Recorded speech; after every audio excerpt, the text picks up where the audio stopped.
के तौर पर जो समझती है कि हमेशा सेना को सरकार के मातहत होना चाहिए, ना कि अदर वे अराउंड। तो ऐसे में मुझे ये बताइए कि ये डायलॉग मुमकिन कैसे है, क्योंकि जो वहाँ की डोमेस्टिक पॉलिटिक्स, हमारी डोमेस्टिक पॉलिटिक्स उस पर भी हम लगातार चर्चा करते हैं, लेकिन इनकी डोमेस्टिक पॉलिटिक्स पे चर्चा कर लेते हैं। वो भारत के नाम पर डरा कैसे पाएंगे अपनी आवाम को, इलेक्शन कैसे जीतेंगे अगर बातचीत शुरू हो जाएगी। Hey guys, welcome back to our channel. तो हम लोग जिस वीडियो पे रिएक्ट करने जा रहे हैं वो है जो ऐसा बोला जा रहा है जो पाकिस्तान है वो कभी भी इजराइल को एक्सेप्ट नहीं करेगा, और हम लोग भी कहीं ना कहीं इस चीज़ से मानते ही है। भले ही जो ईरान और इजराइल की लड़ाई है उसमें मतलब ये पाकिस्तान है वो मीडिएटर का रोल प्ले कर रहा है, बट मुझे नहीं लगता कि वो हम कभी भी सपोर्ट करेगा इजराइल को, क्योंकि पैलेस्टीन वाला केस में भी वो इजराइल के अगेंस्ट ही था और वो इजराइल को एज अ मर्डर कंसिडर करता है। तो बाकी देखते हैं कि इससे हम लोगों को क्या जानने के लिए मिलता है। और एग्जैक्टली और हमें ये भी पता है कि मतलब कुछ लोग कुछ कंट्रीज ऐसी हैं जो मतलब इजराइल को ऐसा समझती हैं कि वो बहुत वॉयलेंस क्रिएट करता है। तो अब देखते हैं कि प्रवीण सोनी का क्या कहना है।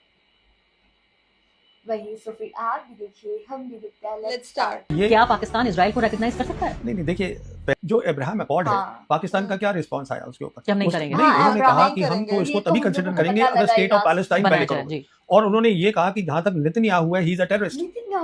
This is a strong response coming. क्यों गए सऊदी अरब? इसलिए जो कंट्री एक तरह से शांति के मसीहा के तौर पर उभरा कि कैसा मैसेंजर ऑफ पीस बन गया ईरान और अमेरिका ने 50 साल बाद पहली बार टेबल पर बैठे बातचीत हुई, एक तरह की कामयाबी तो थी, लेकिन वही अब एक डिप्लोमेटिक लाचार है इसमें। और आज Trump needs Asim Munir more than Asim Munir needs Trump. Iran से अगर बात अमेरिका करेगा, ईरान के लिए आज मीडिएटर बेस्ट जो है वो पाकिस्तान है। अमेरिका की दुश्मनी इतनी खतरनाक नहीं होती जितनी अमेरिका की दोस्ती खतरनाक है। इंडिया के लिए अगर अमेरिका की दोस्ती अच्छी नहीं है तो पाकिस्तान के लिए कैसे अच्छी होगी? पाकिस्तान ज्यादा समझदार है। पूछिए क्यों? हर बार उन्होंने जब भी करी है बातचीत या दोस्ती करी है अमेरिका के साथ, पाकिस्तानी जीते हैं। वो इसलिए जीते हैं क्योंकि उनको ये भी पता है कब छोड़ना है अमेरिका को, वो छोड़ दे। लेकिन अभी कुछ दिन पहले नमस्कार, इस खास पॉडकास्ट में आपका स्वागत है। मैं हूँ आरफा खानम शेरवानी।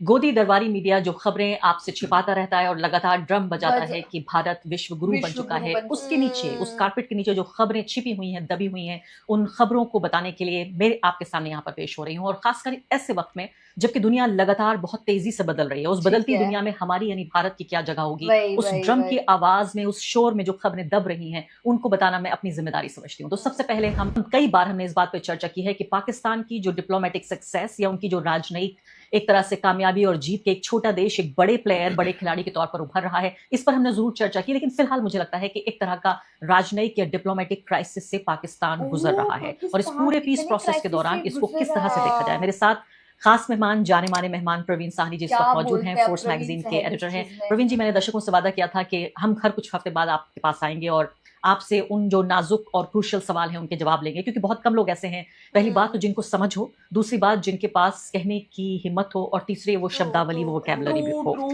और आपकी लोकप्रियता शायद इसी वजह से। सबसे पहले मैं आपसे सीज फायर पे जाना चाहती हूँ, उसके बाद मैं ये भी जानूंगी, मैं आपका एक ट्वीट देख रही थी जिसमें आप यूरोपियन यूनियन की स्पोक्स पर्सन को कोट करते हुए ये कह रहे थे कि कैसे पाकिस्तान एक मेजर रीजनल पावर बन गया है, वो कह रही हैं, लेकिन ये भारत की शर्त पर या भारत की कीमत पर कैसे हो रहा है? तो सबसे पहले मैं भी खिलाफ हो गया है। अमेरिका में लोग खिलाफ हैं, ये सिर्फ हिंदुस्तान खड़ा है इजराइल के साथ और कोई भी मुल्क नहीं खड़ा। जी हाँ, अगला सवाल मैं पाकिस्तान पे आती हूँ। और चूंकि इस बात की काफी चर्चा हुई और आलोचना भी हुई जब ये पॉडकास्ट में रिलीज किया कि आप हमारे दुश्मन देश की तारीफ कर रहे हैं, हालांकि हम जो कर रहे थे वो सिर्फ कोल्ड फैक्ट्स पे बेस्ड एनालिसिस कर रहे थे। अब कुछ और कोल्ड फैक्ट्स आ गए हैं, और हो सकता है कि ये बात सुन के पाकिस्तानियों को बहुत अच्छा भी ना लगे, लेकिन जो फैक्ट्स हैं वो तो रहेंगे ही।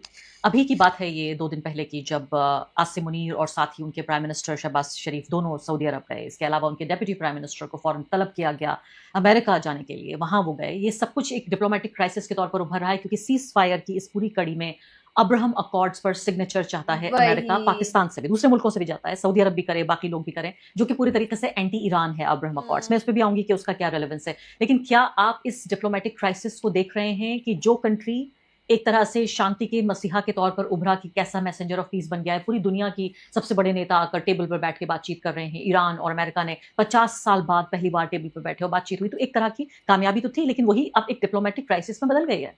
देखिए, इसके ऊपर भी आपसे मेरा नजरिया बिल्कुल अलग है। जैसे हम ईरान पे बात कर रहे थे, पाकिस्तान एक, अभी वो ईयू की फॉरेन मिनिस्टर थी वहां पर, पाकिस्तान आई थी क्यालिस, उन्होंने कहा है that Pakistan is a regional major power. And how do you define the region? Region क्या है? रीजन आज ये 3 एरियाज हैं, central Asian republics, west Asia, south Asia. और आज Trump needs Asim Munir more than Asim Munir needs Trump. Trump को आज जब अभी हुआ है शंग्रीला डायलॉग, जहां पर पीट हेग्सेट थे, ये सेक्रेटरी ऑफ वॉर अमेरिका के, उनसे एक सवाल पूछा गया हिंदुस्तान पाकिस्तान पे, तो उन्होंने कहा हम चाहते हैं कि हमारा दोनों के साथ है और हम दोनों को अलग अलग लेन्स में हम उनके साथ काम करना चाहते हैं। आज जो पाकिस्तान है, Pakistan is the established mediator for west Asia peace. अगर यहाँ पीस होगी, उसकी मीडिएशन होगी, जो अभी हम उस स्टेज पे पहुंचे ही नहीं है, क्योंकि ये सीज फायर ही नहीं हो पा रहा है। अगर होगी तो फिर से पाकिस्तान होगा। पाकिस्तान का जो है, ये जितनी भी कंट्रीज हैं रीजन की, सबके साथ रिश्ता अच्छा है। पाकिस्तान ये तो है, पाकिस्तान कहाँ फंसा बस ये गया कि अमेरिका ये चाहता है कि इससे पहले कि कोई भी सीज फायर हो, उसकी प्री कंडीशन, पहली शर्त ये लगाती है कि अब्राहम अकॉर्ड्स पर ये मुस्लिम देशों को सिग्नेचर करवाएंगे। क्या पाकिस्तान इजराइल को रिकॉग्नाइज कर सकता है? नहीं, देखिए, पहली बात तो प्रेसिडेंट ट्रम्प को आप सीरियसली मत लीजिए, पहली बात। दूसरी बात, प्रेसिडेंट ट्रम्प जो है, क्या वर्ड होता है, ही फील्स हेल्पलेस, लाचार है इस समय। यू सी, मैं इसलिए ये बोल रहा हूँ, जो अब्राहम अकॉर्ड है, पाकिस्तान का क्या रिस्पांस आया उसके ऊपर? हम नहीं करेंगे। नहीं, उन्होंने कहा कि हम तो इसको तभी कंसिडर करेंगे अगर स्टेट ऑफ पैलेस्टाइन पहले करोगे। और उन्होंने ये कहा कि जहां तक नेतन्याहू है, ही is a terrorist. This is a strong response coming. फिर क्यों गए सऊदी अरब? इसलिए उन्होंने ये रिस्पांस दिया, because they know that America needs them. आज अमेरिका को, अगर देखिए, ईरान से अगर बात अमेरिका करेगा, ईरान के लिए आज मीडिएटर बेस्ट जो है वो पाकिस्तान है। Pakistan is acceptable to China, Pakistan is acceptable to Russia, इसलिए Pakistan is the best, is the only choice. लेकिन माना तो ये जाता है कि अमेरिका की दोस्ती उतनी खतरनाक, दुश्मनी इतनी खतरनाक नहीं होती जितनी अमेरिका की दोस्ती खतरनाक है। हेनरी किसिंजर ने ये बात कही थी, और मैं जब एक पैनलिस्ट से बातचीत कर रही थी तो उन्होंने यही बात कही कि पाकिस्तान एक तरह की एक उलझन में फंस गया है कि वो दोस्त भी बनना चाहता है, और जाहिर है IMF और वर्ल्ड बैंक इस सब पर आधारित है उनकी इकोनॉमी। जो आपने पहली बात कही हेनरी किसिंजर की, वो सही है। इसीलिए मैं बोलता हूँ कि हिंदुस्तान जो जुड़ गया है एकदम इंडिया अमेरिका के साथ, this is not a good policy. तो इंडिया के लिए अगर अमेरिका की दोस्ती अच्छी नहीं है तो पाकिस्तान के लिए कैसे अच्छी होगी? पाकिस्तान ज्यादा समझदार है। पूछिए क्यों, मैं सुनिए बात को। देखिए, पाकिस्तान में जो एक अच्छी बात रही वो उनकी आर्मी रही। सुनिए इस बात को, जो पाकिस्तान के आर्मी चीफ हैं, जब पहली जंग हुई जम्मू कश्मीर की, जब सीज फायर लाइन बनी 1 जनवरी 1949 को सीज फायर लाइन बन गई, उसके बाद जो रिस्पॉन्सिबिलिटी हो गई जनरल हेडक्वार्टर्स की, वो ये हो गई कि हमें इंडिया के मुतालिक जो फॉरेन पॉलिसी है उसको हम ध्यान रखेंगे। We are responsible and we are also responsible for the security of Pakistan, because उस समय जो उनका कैपिटल था दैट वाज इन कराची। 49 उधर कराची में था। अच्छा, उसके बाद क्या हुआ, जब उन्होंने ये टेस्ट कर लिया 1998 में टेस्ट किया पाकिस्तान ने, उसके बाद पाकिस्तान जनरल हेडक्वार्टर ने बोला अब हम फॉरेन पॉलिसी भी रखेंगे, ठीक है, हम करेंगे। कहने का मतलब ये है कि जो उनका जनरल हेडक्वार्टर है, जो उनकी टॉप लीडरशिप है, उसको एक्सपीरियंस बहुत है इन चीजों का। उनको देखिए, ये चीजें एक्सपीरियंस से भी आती है, और हर बार उन्होंने जब भी करी है बातचीत या दोस्ती करी है अमेरिका के साथ, पाकिस्तानी जीते हैं।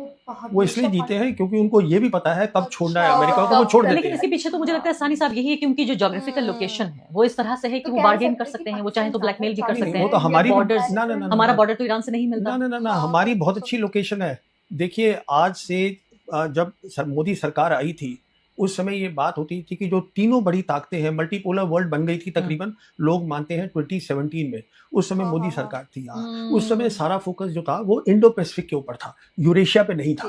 अब यूरेशिया पे चला गया है। तो इंडो पैसिफिक पे जो था, अगर आप हमारी लोकेशन देखें, हम बीच बैठे हुए हैं इंडियन ओशन के, ठीक है। तो तीनों बड़ी ताकतें हमसे बात करना चाहती थी, पर हमने कहा कि हम चीन से बात नहीं करेंगे। तो। और हमने कहा कि जो रशिया है वो अब इट इज अ पावर जो डिक्लाइन में है। जो हमारे अभी CDS रिटायर हुए हैं अनिल चौहान, ये उनकी स्टेटमेंट है, हम सिर्फ अमेरिका के साथ बात करेंगे। तो कहने, और अमेरिका हमको जो है वो बराबरी से बात नहीं करता, अमेरिका किसी के साथ बराबरी से बात नहीं करता, उनकी आदत यही है। कहने का मतलब ये है कि ये लोकेशन तो एक चीज होती है, दूसरी चीज क्या होती है जो पाकिस्तान के हक में है। एक लोकेशन है, मुस्लिम नेशन है, न्यूक्लियर वेपन है। दुनिया इस नतीजे पर पहुंची है, जो कि EU के foreign minister this lady also said the same thing in Pakistan, that you are a regional major power. How did they come to this conclusion? उसी तरीके से जैसे अमेरिका पहुंची बिकॉज ऑफ ऑपरेशन सिंदूर। लेकिन अगर इतने ही शानदार लोग होते तो इकोनॉमी इतनी खराब। अब देखिए, ये दो बातें हो गई। नहीं, आप बताइए, आर्मी का भी पूरा बजट। नहीं, सुनिए बात, ये दो बातें हो गई। Security policy, foreign policy, governance, these are separate things. Okay अब गवर्नेंस में कमजोरी है, वो उनको ठीक करनी नहीं, पड़ेगी। लेकिन देखिए एक गरीब मुल्क के लिए आपने चूंकि उनकी आर्मी की हाँ, तारीफ की, हाँ, इसलिए मैं सवाल हाँ, यहाँ ये हाँ, पैदा होता है कि कितने गरीब मुल्क के हाँ, लिए हाँ, सिर्फ इसलिए कि उनकी पूरी आर्मी और पूरी जो उनकी स्ट्रेटजी है वो इंडिया के अगेंस्ट है, इंडिया सेंट्रिक है, इसलिए एक बड़ा हिस्सा उनके बजट का जाता है उनकी आर्मी। हमारे यहाँ भी बहुत कोशिश करते हैं लोग कि ज्यादा से ज्यादा डिफेंस को जाए बजट। हो सकता है हाँ, आप एक ये तो पूर्व सैनिक के करते तौर पर आप भी इस बात की वकालत करें, मैं इसकी वकालत नहीं करती कि ज्यादा बजट जाना चाहिए डिफेंस को। मुझे लगता है वो एजुकेशन में जाना चाहिए और दूसरे वेलफेयर के ठीक कामों है, में जाना ठीक चाहिए। है। लेकिन अगर यही आर्मी का ये पूरा वही। कंट्रोल नहीं होता तो उनकी इकोनॉमी बट बेटर होती। कहीं ना क्यों कहीं वर्ल्ड बैंक, आपके आईएमएफ इसमें और भी अमेरिका और जाना साथ साथ चाहिए सऊदी अरब, में। यूएई, इन सब की डोनेशंस पे तो ये मुल्क, ये जो मुल्क है हमारे पड़ोसी मुल्क, ये Literally डिपेंड भाई करता है। तो कैसे इतने बोल- शानदार कैसे हो गए, इतने कामयाब हाँ। कैसे तो हो गए? अब आप इसका जवाब सुनिए।